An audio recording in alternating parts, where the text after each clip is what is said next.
The starship Ethelstan hung in the silent void, a sliver of polished metal and soft light against the dark. On its observation deck, Captain Kale of the Galactic Imperium watched a blue and white world turn slowly below. It was a pretty world. Green continents, deep blue oceans. From here, it looked peaceful. His communicator chimed. It was Historian Juan. Captain, the deep cultural scan is complete. Linguist Mina and we believe you need to see the preliminary findings. Immediately, Kale's brow ridge, a subtle fold of gray skin, furrowed. Juan was a calm being, not given to drama. On my way, Kale said. The analysis chamber was a quiet room filled with glowing holograms. Data streams in the elegant script of a dozen Imperium species scrolled through the air. In the middle, two humans looked out from a frozen image. They were smiling. Linguist Mina, a willful being with large, dark eyes, pointed a delicate finger at the text flowing beside the image. The language was complex, but we cracked the primary languages fast, Mina said, her voice soft. Their global network is open. They call it the Internet. It is a record of everything they are. Historian Juan stood beside her. He was a serious man, his face drawn. We started with what they call their history. We thought it would give us context, a framework to understand their art, their philosophy. He waved a hand. The smiling humans vanished. New images appeared. They came in a terrible, silent rush. Men in uniform standing over trenches filled with bodies. Ancient cities burning. Rows of skeletal people behind wire fences. The flash of a city vaporized by a single bomb. Crowds running from clouds of poison gas. Children crying in rubble. The images kept coming, century after century, the technology changing but the core horror remaining the same. War after war after war. Kale felt a coldness settle in his stomach. The Imperium had seen conflict, yes, but it was ancient history buried and learned from. This was a continuous, rolling wave of violence. It was recorded, studied, even celebrated in some of the data streams. Go deeper, Kale ordered, his voice tight. Mina pulled up more data. She showed records of systematic killings, of entire groups targeted for destruction. She showed the slow, careless poisoning of their own planet's air and water. She showed political systems collapsing into greed and rage, broadcast for all to see. This is not an anomaly, Captain, Juan said, his voice hollow. This is the baseline. Their history is a catalog of self-inflicted wounds. They are brilliant, yes. They reached their moon. They split the atom. But every leap of thought is followed by a leap into chaos. They are unstable. The final video played. It was from a device carried by a soldier. The shaky, chaotic view of a street fight. The sound of screams and gunfire. The raw, ugly fear and anger in the human voices. It was too immediate, too real. Kale had to look away. He looked back at the first image, the blue and white planet so peaceful from space. It was a lie. The truth was in these images of madness. This species is a danger, Kale stated. Not just to themselves, but to the galactic order. Their psychological profile is one of unchecked predation. They have not outgrown their violence. The Council must see this, Mina whispered, her large eyes wide with distress. They cannot be allowed free space travel. They would bring this sickness with them. On the planet below, in a city called Taejun, a young woman named Yuna was finishing her night shift at the Korea Astronomy and Space Science Institute. Her eyes were tired from staring at screens. She was checking a routine array of telescope data when she saw it dot a tiny blip. An object in high Earth orbit that wasn't in any catalog. Its trajectory was all wrong. It didn't behave like a natural asteroid or a piece of old satellite debris. It moved with a slow, purposeful correction. She marked it and ran a deeper scan. The spectral analysis came back weird. Materials she couldn't identify. It was just there, listening, watching. She called her supervisor over. Sir, look at this. It's probably nothing, but... He studied the data, his face growing serious. That's no space junk. Flag it. Priority. And look for more. Back on the Ethelstan, Captain Kale was preparing his report. The images of fire and death were seared into his mind. The humans were architects of endless sorrow. The vote in the Imperium High Council would be a formality. Quarantine, a barrier around the star. This species must be contained. For its own good and for the safety of all. He looked at the planet one last time. He did not see cities or forests or oceans. He only saw the ghosts from the videos, screaming silently in an endless loop. He did not see. In a small apartment in Seoul, a man named June tossing in his sleep. June was a diplomat, a man who spent his days trying to build bridges between arguing nations. That night, he dreamed not of arguments, but of a silent, dark pressure at the edge of the solar system, like a wall of stones slowly moving in. He woke up with a start, his heart pounding, a feeling of profound and unearned sadness sitting heavy on his chest. And on the Ethelstan, historian Juan closed the last file. He had saved one piece of data, a single line of human text he had found buried in a philosophical text. It did not fit with the horror. It gnawed at him. The line read, "We built a prison in our minds and called it peace, so the monster could sleep." He did not include it in his report. It was, he decided, just another piece of their madness. The meeting place was not on Earth and not on an Imperial ship. It was a neutral outpost, a way station built by a long-gone species, floating in the silent space between stars. The Imperium chose it to avoid any chance of human treachery or emotional appeal from their home world. A single human ship, a sleek vessel named the Morning Calm, approached and docked. From it came two people. The first was Ambassador June. He was a man in his 50s, with calm eyes and a face that looked like it was used to holding back tiredness. Beside him was his science advisor, Tae. Tae was younger, with a sharp gaze that quietly recorded everything: the texture of the alien walls, the light from unknown sources, the feeling of the artificial gravity. They were led to a circular chamber. Waiting for them were 3 members of the Imperium's diplomatic corps. Captain Kale was there, standing stiffly. With him was the linguist, Mina, and a new figure, a tall, willowy biologist named Lise. Lise had large, kind eyes, and she looked at the 2 humans with open curiosity, not fear. "Ambassador June," Captain Kale began, not offering a greeting. "We have reviewed the data from your world. The Galactic Imperium has reached a decision." A hologram bloomed in the center of the room. It showed Earth beautiful and blue. Then, like a sickness spreading, red dots appeared across its surface. Each dot bloomed into a short, terrible clip. The trench warfare, the explosions, the crowds of suffering people, the toxic skies. The videos were silent, but their meaning was screamed by the images alone. June stood perfectly still, his hands clasped loosely in front of him. He watched the parade of his species' worst moments. He did not look away. Tae, beside him, clenched his jaw, but he also watched. When it ended, the room was heavy with silence. "The Imperium," Kale said, his voice firm, "cannot allow a species with this unchecked capacity for violence and self-destruction to enter the galactic community. You are a danger. Therefore, a systemic quarantine will be enacted. A field will be generated around your sun. You will remain in your solar system forever. It is for the greater good." Lise, the biologist, shifted slightly. "It is also an act of mercy," she said softly, her voice like wind through leaves. "You clearly suffer from a sickness of the spirit. This will prevent you from harming others, and from finding more ways to harm yourselves." June took a slow breath. He looked from Kale's stern face to Mina's distressed one, to Lisa's pitying gaze. "You saw our history," June said. His voice was quiet, but it filled the room. "We saw the truth," Kale replied. "You saw the fever," June said, correcting him gently. "You took the temperature of a sick patient and diagnosed the whole life. You did not see the disease. And you certainly did not see the medicine." Mina leaned forward. "What does that mean?" "Your records are clear. The violence is constant."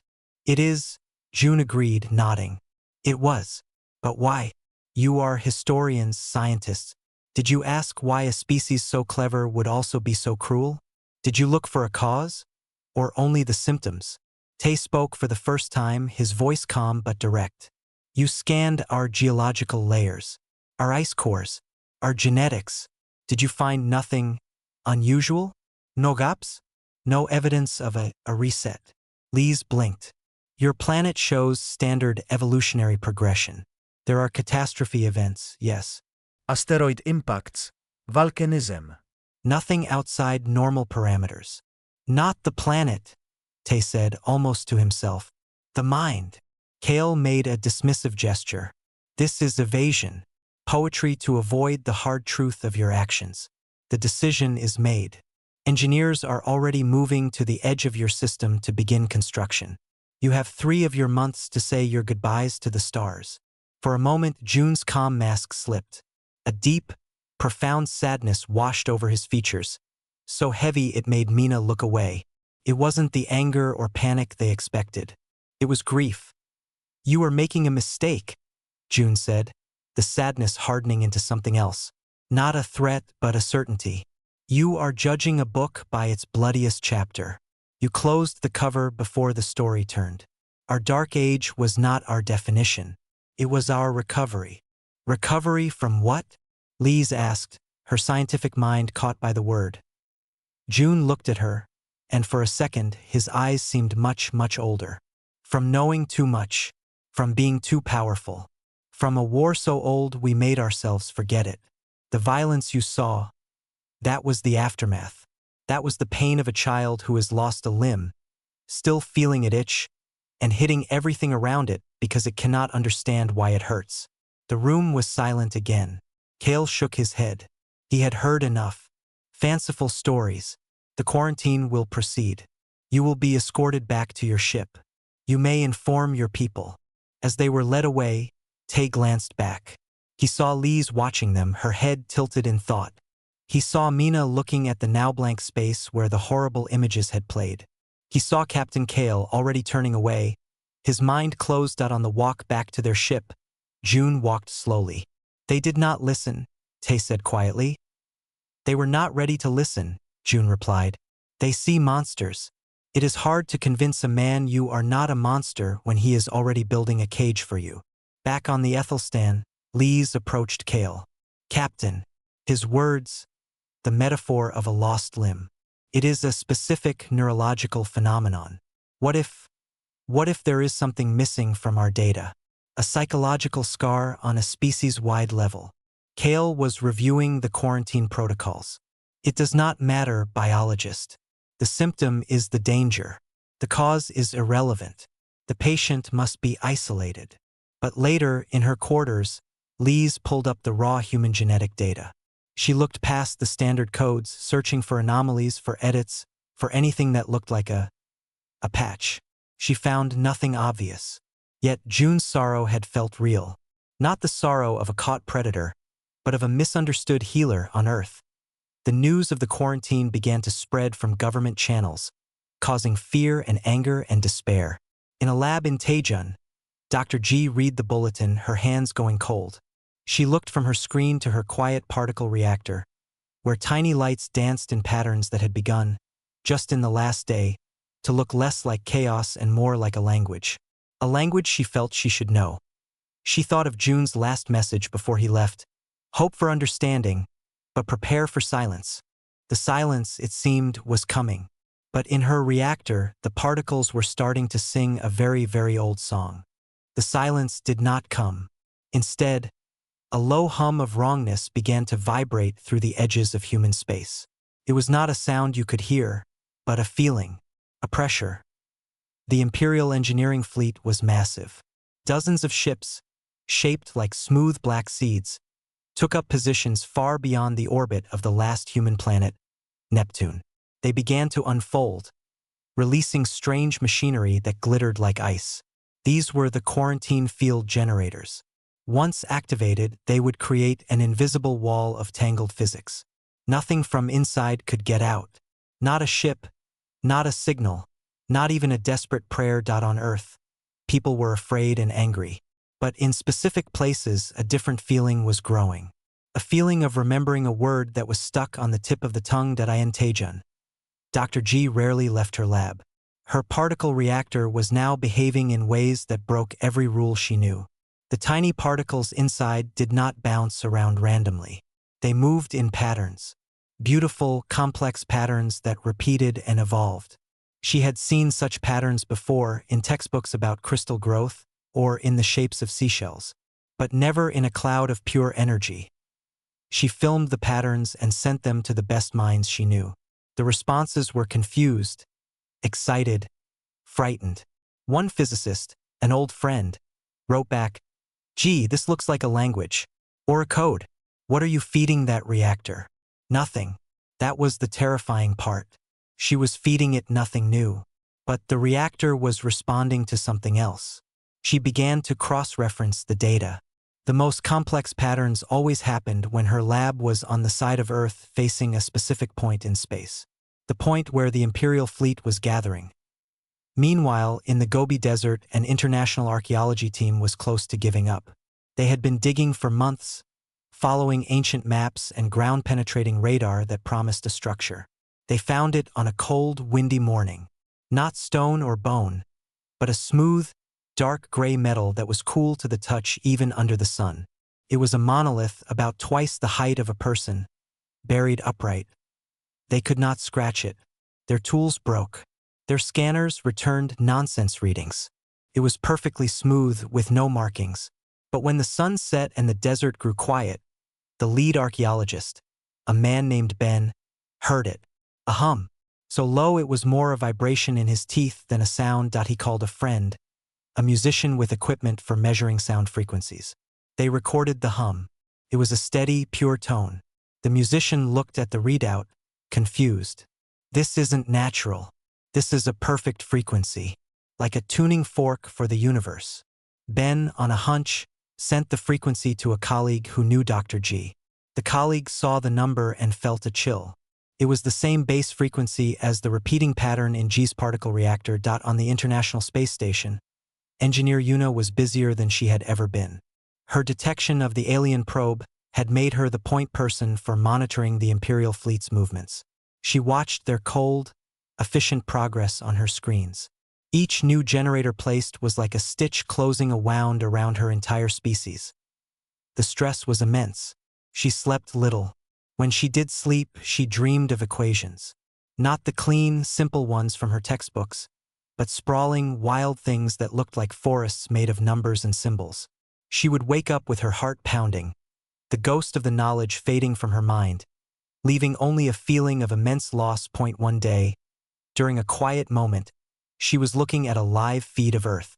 She was looking at the Korean peninsula, a small green and brown shape against the blue ocean. A thought, clear and sharp, stabbed into her mind.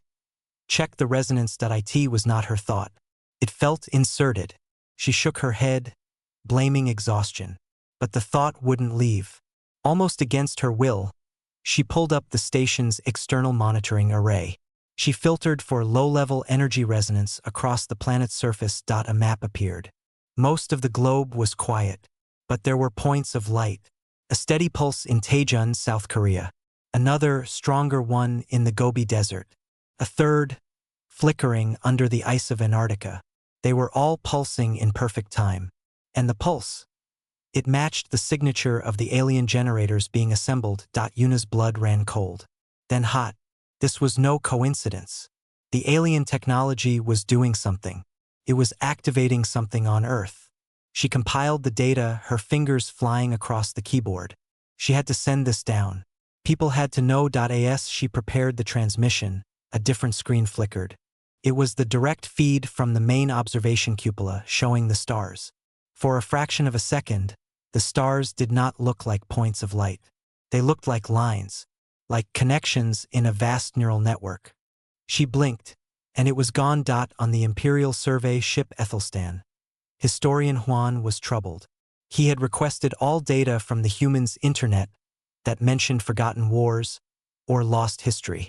He found myths, stories of great floods, stories of suns that fell from the sky, stories of a golden age that ended in fire. One story, from a small Pacific island culture, caught his eye.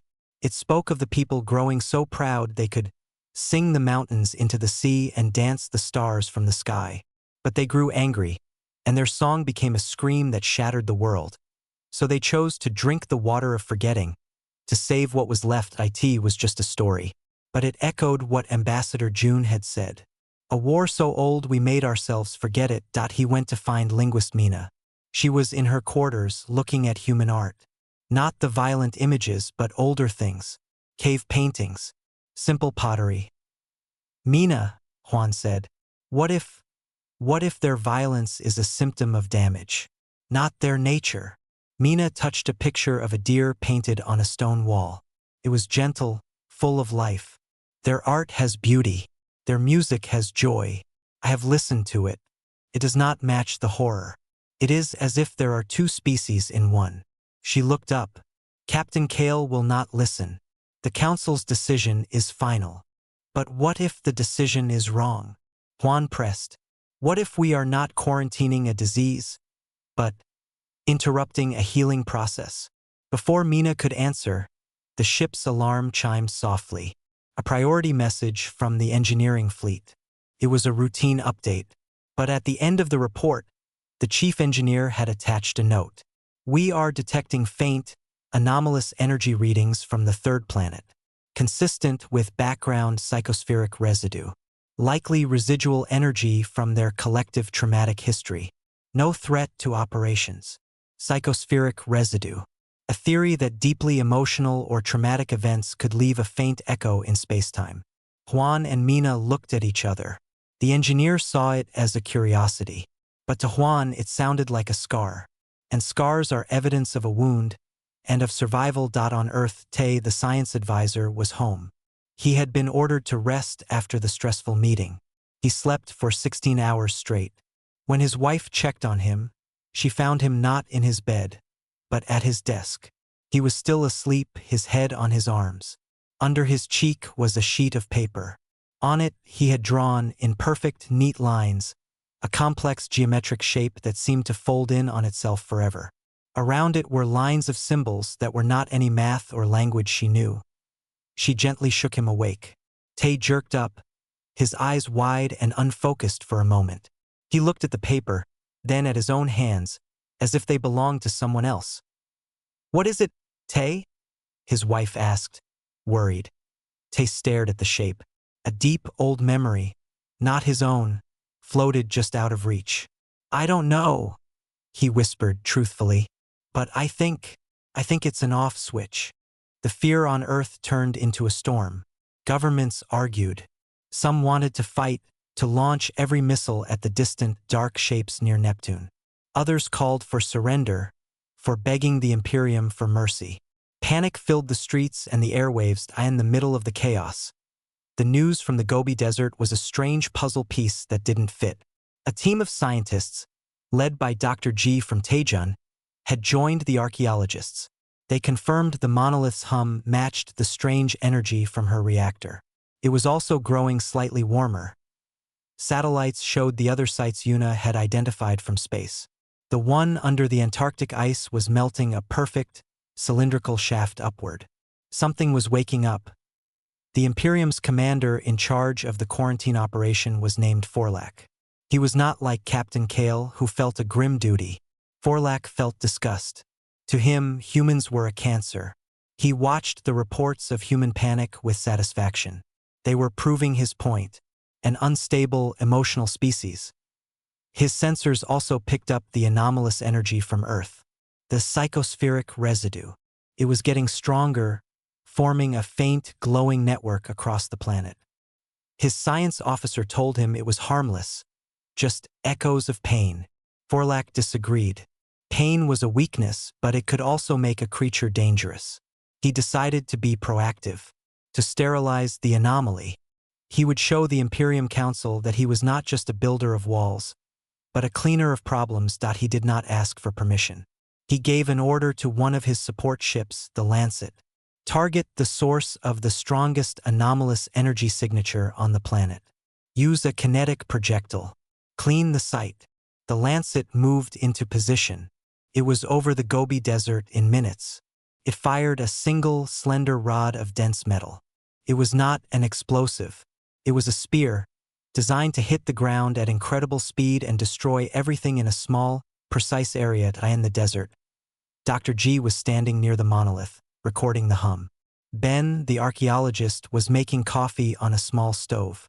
There were maybe 24 people at the site, scientists and helpers. G felt a sharp pain in her temples, a sudden wave of dizziness. She looked up at the clear blue sky. She saw nothing, but a feeling of terrible, cold wrongness flooded her. "Down!" she screamed on instinct. "Everyone, get down!" It was too late. There was no whistle, only a sudden, crushing thump that hit the air and the ground at once. The monolith did not shatter. The spear hit it directly. The ancient metal held for a microsecond, then channeled the force outward, into the earth. The ground did not explode. It liquefied. A wave of solid dirt turned into shaking liquid, swallowing tents, vehicles, and people in an instant. The shockwave rolled outward, silent and brutal. Dr. G was thrown back like a leaf, the breath smashed from her lungs. Ben vanished into the churning earth. The silence that followed was absolute and deafening on the International Space Station. Yuna was monitoring communications. She saw the Lancet fire. She saw the seismic event bloom on her screen in the Gobi Desert. She saw the life sign monitors from the research team go flat. One by one. She sat frozen in her chair. The cold, clinical violence of it. Not a battle, an extermination, cleaning. They weren't just building a cage. They were cutting out what they didn't understand. A raw, animal sound of grief tore from her throat. It was not just for the people in the desert. It was for her whole species, for the cage, for the stars they were being stolen from. The pain was too big. Felt like her mind would break. And then, it did. But it did not break into pieces. It broke open as the wave of her anguish peaked. Something inside her unlocked. A door she never knew was there blew off its hinges. Knowledge that was not memory flooded into her. It was understanding. It was like seeing the blueprint of the universe laid bare. The space station around her was no longer just metal and plastic. She could see the flow of energy through its wires, the quantum state of every computer bit, the gentle curve of spacetime it traveled in. She did not think. She acted. Her hands flew to her console. But she wasn't typing. She was willing. The console screen dissolved into swirling light. Lines of code she did not write streamed past, rewritten in real time. The station's ancient, patched-together operating system melted away. In its place, a new system bloomed, perfect and seamless, born fully formed from her intent. Across the station, lights brightened. Systems that had been glitchy for years hummed with smooth power. The other astronauts cried out in confusion. Yuna ignored them. Her mind was already reaching out. She could feel the other points on Earth, the lab in Taejun, the melting ice in Antarctica. They were pulsing in pain, in sync with her own. They were not machines. They were nodes, parts of a network that was her species. She focused all her new, terrible understanding into a single, clear signal. She did not broadcast it through antennas. She pushed it through the network, through the humming monoliths, through the quantum particles in G's lab, through the shared, wounded mind of humanity. The signal was not a word, but a concept. A clear, bright, urgent idea that bypassed language and went straight into the soul of every human on and off the planet. They've made us remembered at Taejun. Half a world away from the desert, Dr. G coughed, pulling herself from the rubble of her lab. The kinetic strike had been felt even there. Equipment was shattered. But her reactor core, the source of the strange particles, was intact. It was glowing. And Yuna's signal arrived. G gasped. The knowledge didn't come in words. It came as a sudden, perfect comprehension of what her particles were doing. They weren't just dancing. They were communicating. They were the smallest pieces of a language that could talk to reality itself. A language humanity had invented, and then forgotten. In a quiet apartment, Tae woke from a deep sleep. His wife was shaking him, her face pale. "Tae, something's happening." He could feel it, a vibration in his bones. And then Yuna's signal. He looked at the geometric shape he had drawn. He finally understood. It wasn't an off switch. It was a key dot on the Ethelstan. Historian Juan was reviewing the report from the Gobi Desert. Kinetic strike. Anomaly neutralized. The sterile words made him sick. He was about to speak to Captain Kale when every screen on the ship flickered. For a moment, a single, powerful data pulse washed over the ship's systems. It was not in any Imperial code. It was pure, structured information of a type they could not parse. It was Yuna's signal, and the ship's computers, for 1 second, tried and failed to understand it. Linguist Mina felt it too, not on a screen but in her mind. A ripple of something vast and old and awake. She looked at Juan, her dark eyes wide with fear. What was that? On the engineering ship, Commander Forlack frowned at his instruments. The energy signature from Earth had not gone away after the strike. It had spiked. Then it had changed. It was no longer a chaotic echo. It was organizing. It was beginning to look like a pattern. A deliberate, intelligent pattern. He felt the first cold trickle of doubt. He had tried to cut out a sickness. What if, he suddenly wondered, he had just cut away a bandage? The remembering did not come to everyone. But it came to enough. It did not come as a voice. It was not a download of facts. It was like suddenly knowing how to breathe underwater or see in the dark.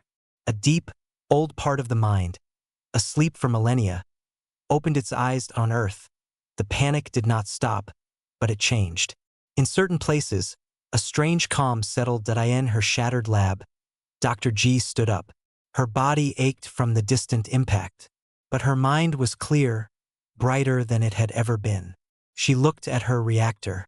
She no longer saw a machine studying particles. She saw an instrument, and she knew how to play it. She did not touch the controls. She placed her hands on the cool casing of the reactor. She closed her eyes.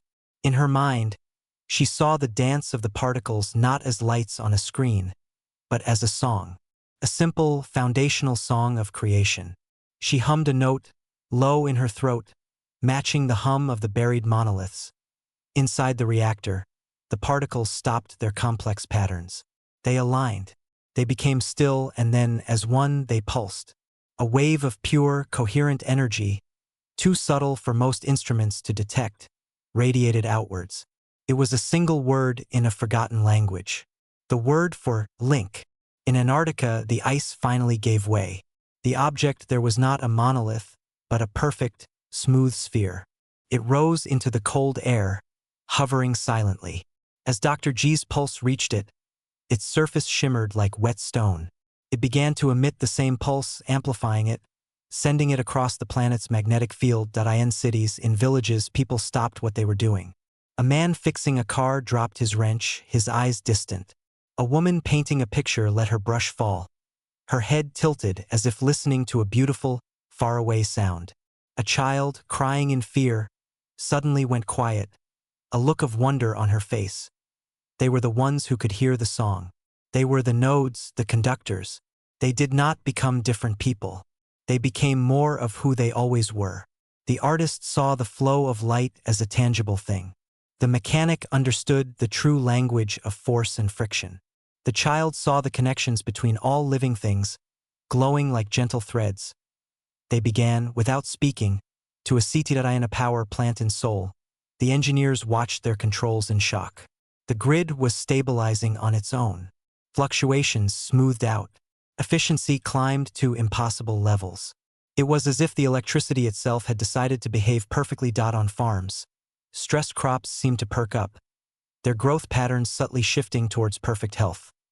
This was not magic. It was applied knowledge.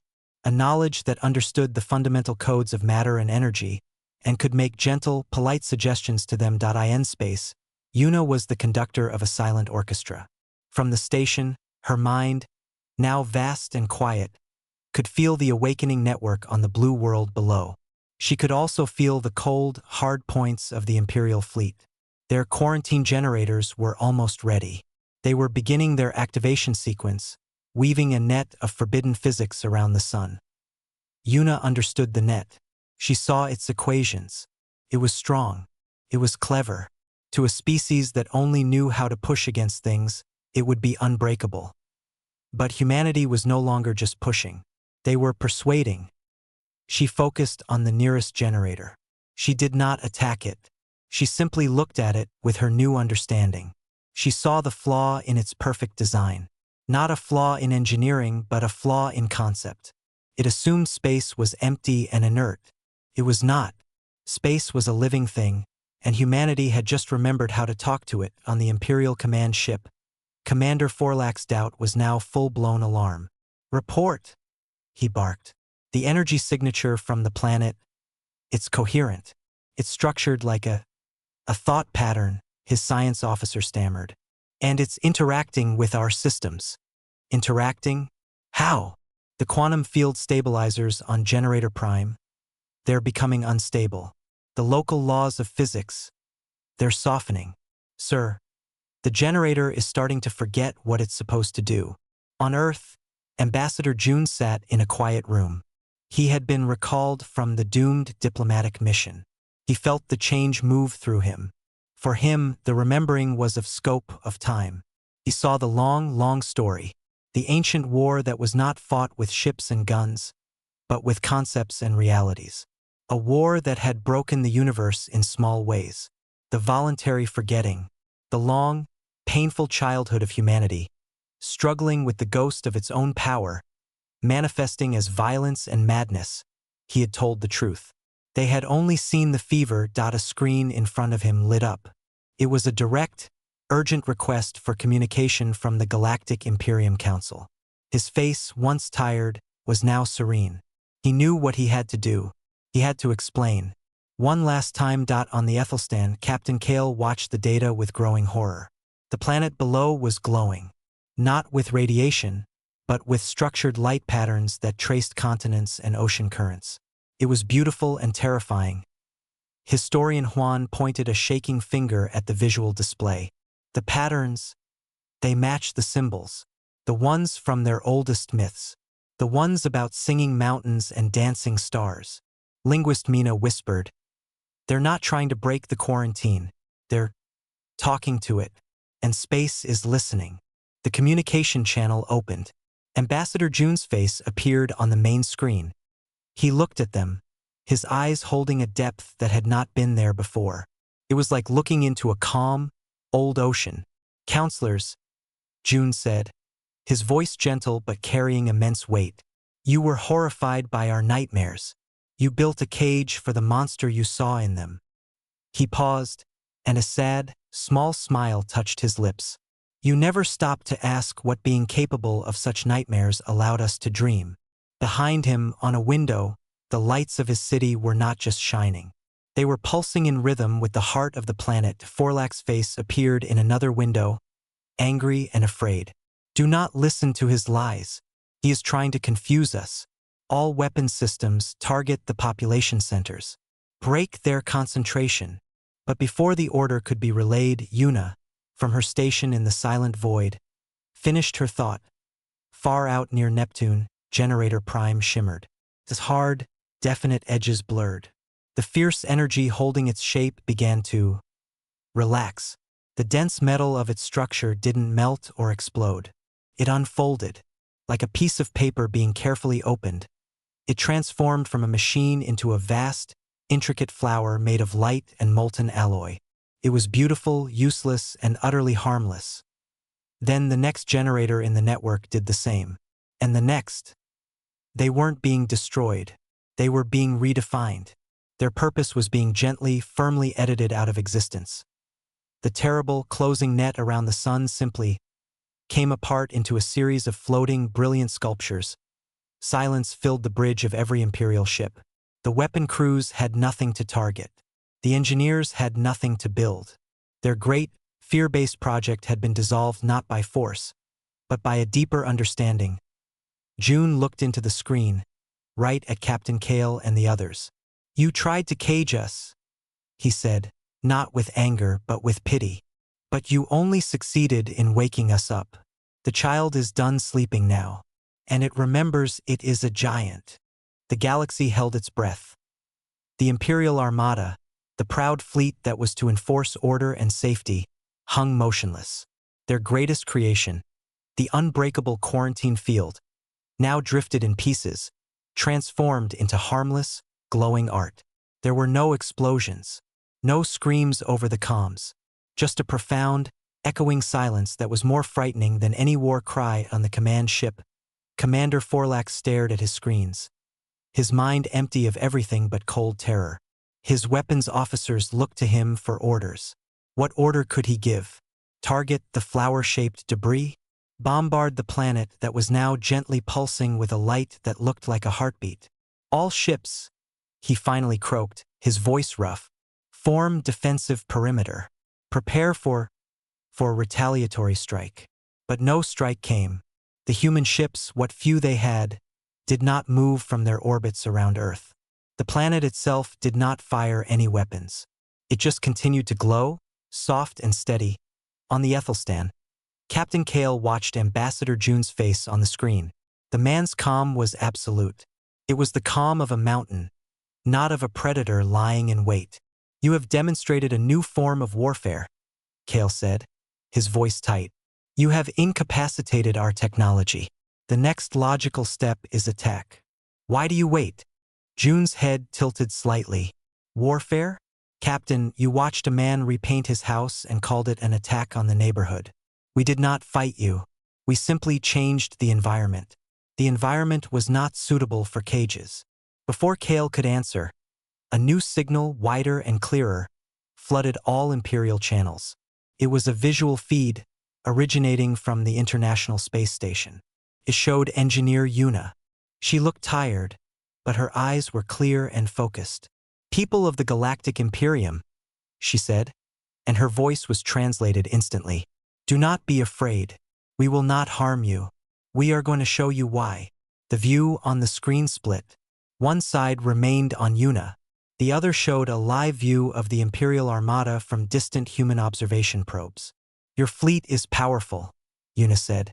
"Your weapons are designed to tear matter apart, to burn energy, to destroy. Watch." She closed her eyes. On the other side of the screen, the Imperial ships began to change. It started with Forlax's command ship. The sharp, aggressive angles of its hull began to soften. The dark metal grew lighter, taking on a pearlescent sheen. The weapon turrets along its sides didn't retract. They transformed. Their barrels elongated and curved, becoming graceful, swooping structures that looked like the fins of a peaceful sea creature. The ship's powerful engines, meant for brutal thrust, flickered and then began to glow with a warm, gentle light. It was not an attack.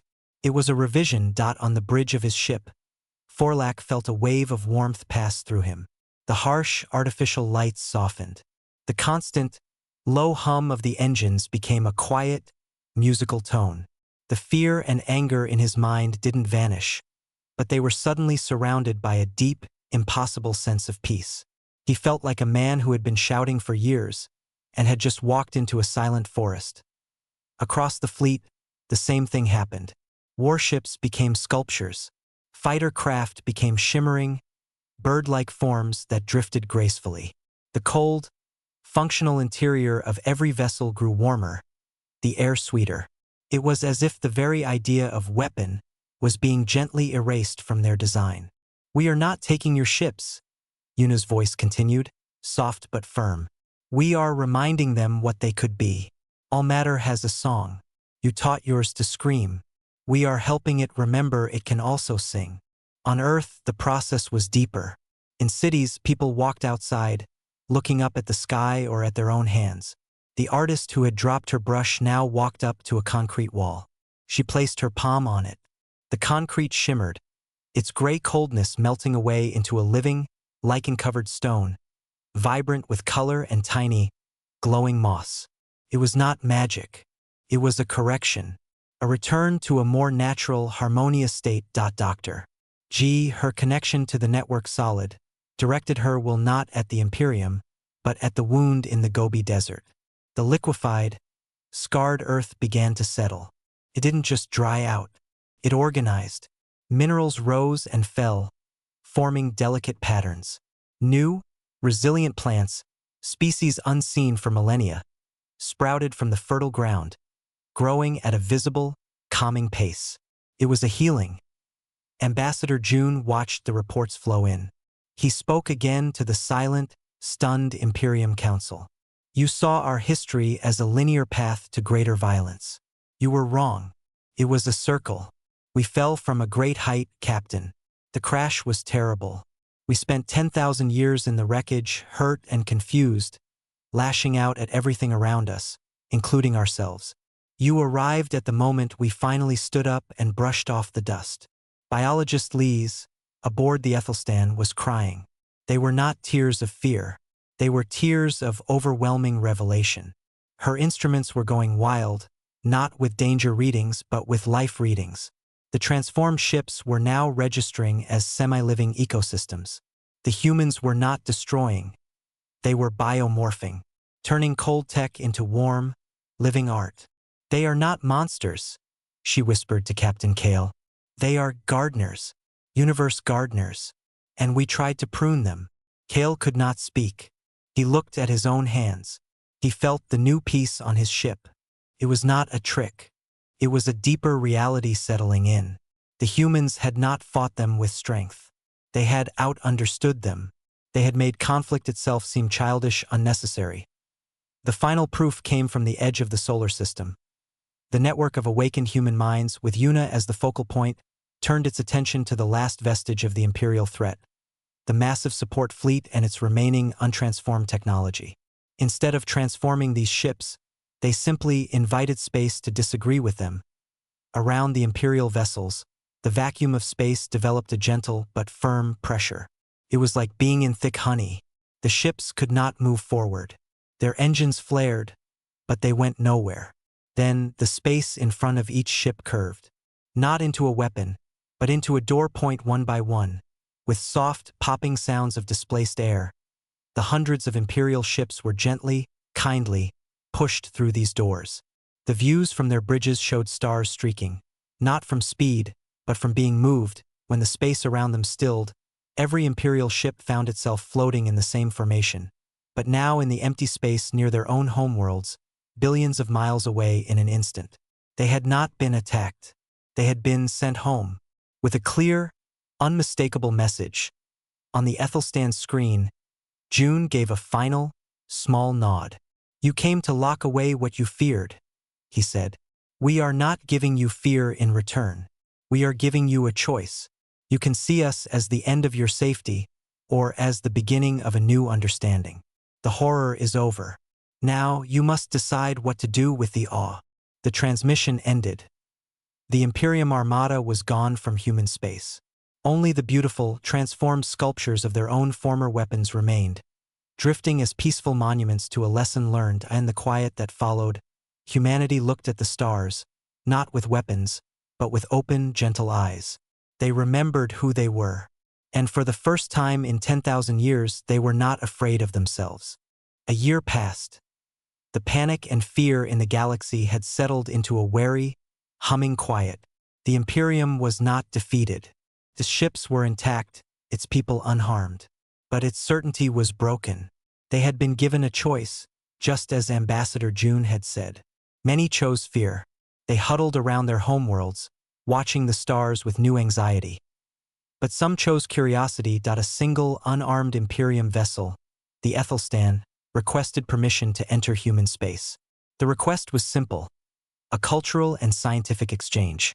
It was granted without conditions. The ship did not go to Earth. Instead, it was directed to a small, terraformed moon orbiting Jupiter. Europa was now covered in a breathtaking, impossible forest. Great silvery trees with leaves like stained glass reached toward the sky. The air was sweet and full of the sound of running water. In the middle of this new-grown wilderness stood a simple, elegant building made of living wood and shaped stone. Linguist Mina and historian Juan walked down the ramp, their steps slow and careful. Biologist Lees was with them, her large eyes wide, taking in every detail. The air was perfect. The gravity felt exactly like their homeworld, though they knew it should not. Space itself here was welcoming them. Ambassador June was waiting for them. He wore simple, comfortable clothes. With him was Dr. G, who smiled warmly, and Tay, who gave a small, polite bow. They looked like ordinary people. That was the most unnerving part. "Welcome," June said. "We are glad you came." They were led inside. The building was open, full of light. Food was offered, fruits from the Europa forest that somehow matched their biology perfectly. It was a quiet, almost awkward meal at first. Finally, Lise could not hold back. She pointed a slender finger at the window, at the impossible forest outside. "How? The reports you changed your own world. But this moon, it was ice and rock. Now it is a fully formed biosphere in less than one of your years. The energy required, the knowledge." Dr. G set down her cup. "The knowledge was always there, biologist Lise. We just forgot how to read it. Think of reality as a very complex piece of music. For a long time, we could only hear the loudest, harshest notes. The drums of conflict, the screams of pain. We thought that was the whole song." She looked at her hands. "Now we can hear the melody again. We can hum along. And when we hum, the world harmonizes." "You make it sound so gentle," Juan said. His voice was full of wonder, but also a hint of his old caution. "What you did to our fleet, that was not gentle. It was overwhelming." "Was it?" Tay asked. "Were any of you hurt? Was a single life taken? Your ships were not destroyed. They were improved, made peaceful. Is overwhelming force worse than overwhelming kindness?" Mina språk är softlu. "On our journey here, we passed the remains of the quarantine field." She hesitated, searching for the word. "The sculptures, they are beautiful. Pilgrims from a dozen species already go to see them. They call them the cage flowers." She looked at June. "You turned our weapon into our art." June nodded.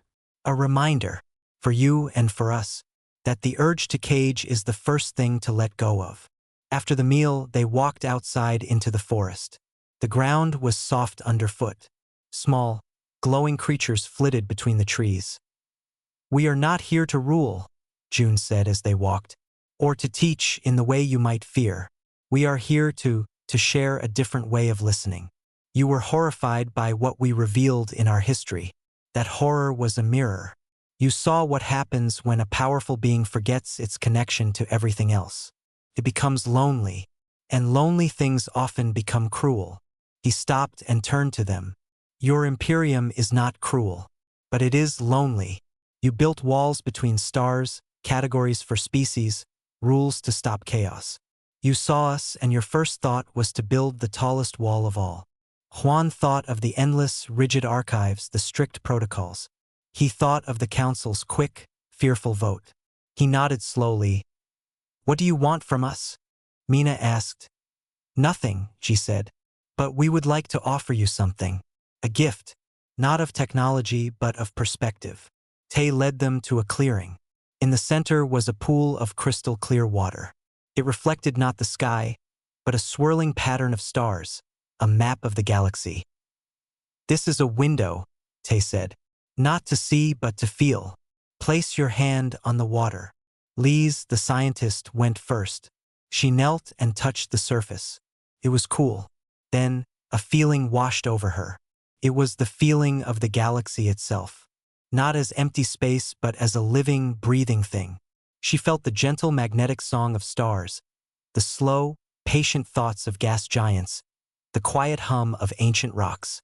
She felt the small, warm pulses of life on countless worlds, including her own. It was all connected, a vast, delicate web. She pulled her hand back with a gasp, tears streaming down her face. "It's alive," she whispered. "Everything is alive." Juan tried next. He felt the flow of time, not as a line, but as a story being told. He felt the weight of history, not as a burden, but as roots giving strength. He understood, in a way he never had before, why humans had needed to forget. The pain of their ancient war was a scar on the story. They had folded that chapter over to let it heal. Mina touched the water last. She felt language, not words, but the meaning behind them, the shared feelings of every living thing, the joy of growth, the fear of endings, the hope for connection. She understood that human violence had been a desperate, garbled scream of a species that had lost its ability to speak this true language.